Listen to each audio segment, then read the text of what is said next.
Today we have the majestic Sea Lite 37 with us. We're going to go through this boat. It's a tall rig, bulb keel. It has circumnavigated the pond numerous times.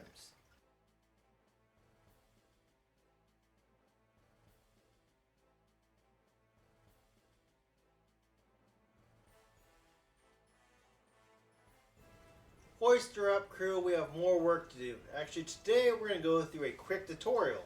So first, as always, we got to fight the scurvy.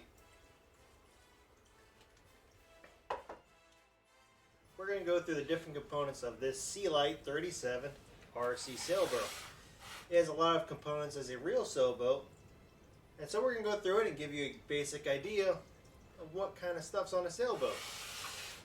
Once we master this, we can start to go into tall rigs, which, as you can see, there's a lot of sails and a lot of lines. But one thing you don't see on here, no ropes. And we have the sailing cat. Limbo, what are you doing? Don't eat the sail. Come on.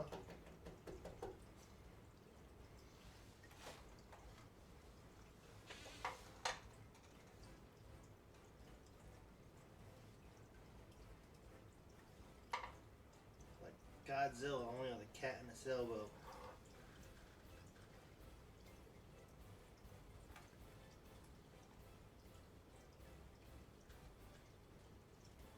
Look, it's the KrakenCat named Limbo. Done. On our Sea Lite 37 RC sailboat, first thing we're going to notice is that it's sitting on a stand, which, if this was a real boat, would be a cradle, and it would also have supports against the hull to keep it from tipping over. We notice that this is a standard sloop boat with a bulb keel.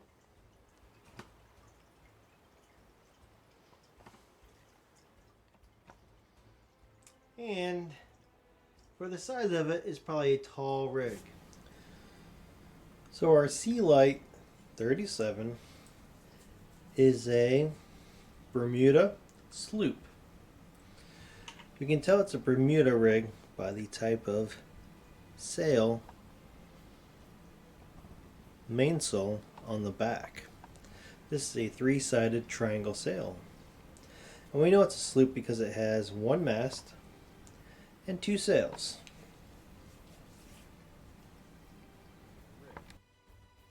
Standing rigging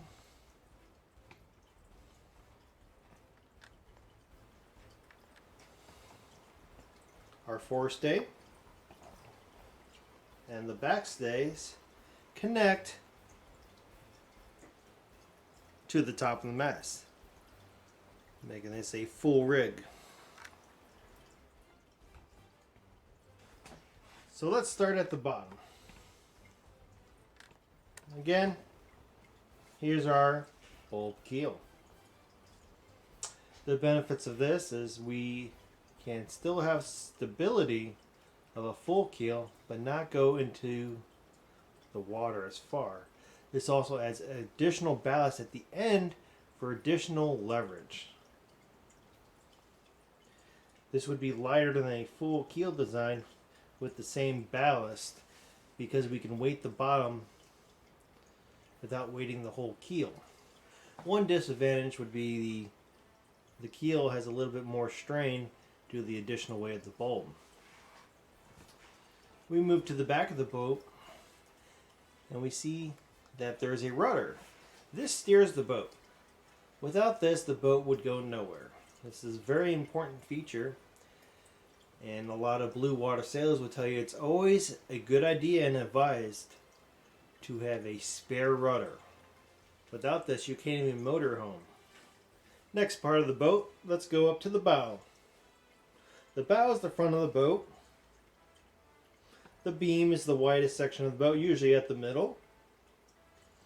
And aft is towards the back of the boat, after the mast. And this is the stern. So at the bow of the boat,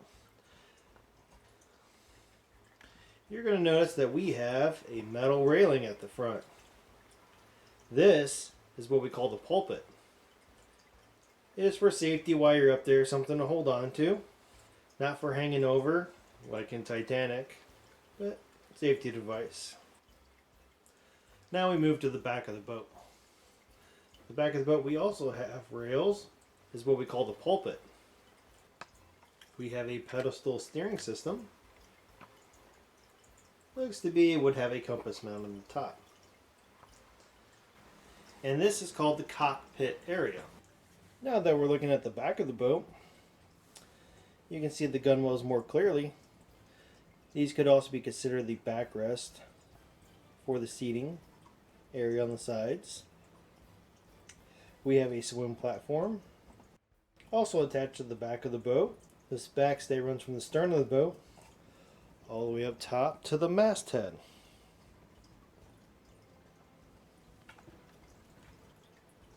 The masthead is the top of the mast that connects various components of the boat, usually the back and forestay. It also connects any pulleys to lift the sail halyards and so forth, so we can lift the mainsail up to the top and the jibsail up to the top. Now we move to the front of the boat. We have the forestay. This runs from the hull of the boat, the bow, up to the top to the masthead. Going through more of the standing rigging, we have the shrouds. The shrouds connect to the hull of the boat through chain plates on most sailboats. Small sailboats may have just one. Moderate sized sailboats will have at least two. There can be up to 4, 5, depending on the design of the boat.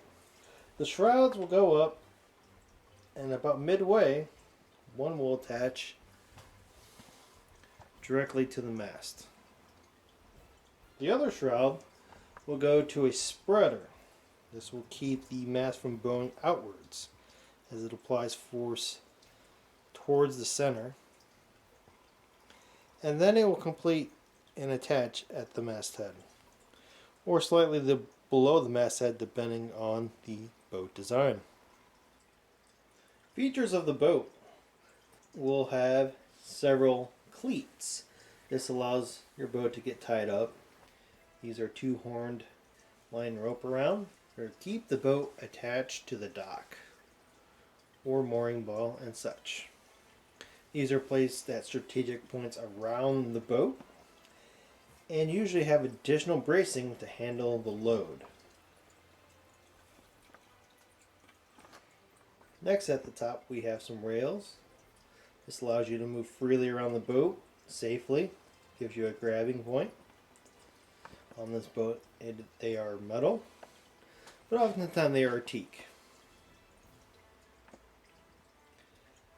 Small windows on the side that can open up to allow ventilation are port light windows. Looks like we have a front hatch, and we have windows onto the side. Note that windows on sailboats are usually prone to leaking. So this completes our review of the Sea Lite 37. There are many more components which we can go through in more depth in a later video, but this will suffice for basic knowledge. In our next video, we're going to get this ready for the pond. What we need to do is take the boat apart at the seam and clean up all the servos for the rudder, the mainsail, and the jibsail, as they're sluggish. We'll put this back together and test it. As famous words from Captain Ron, if it's going to happen out there. See you next time.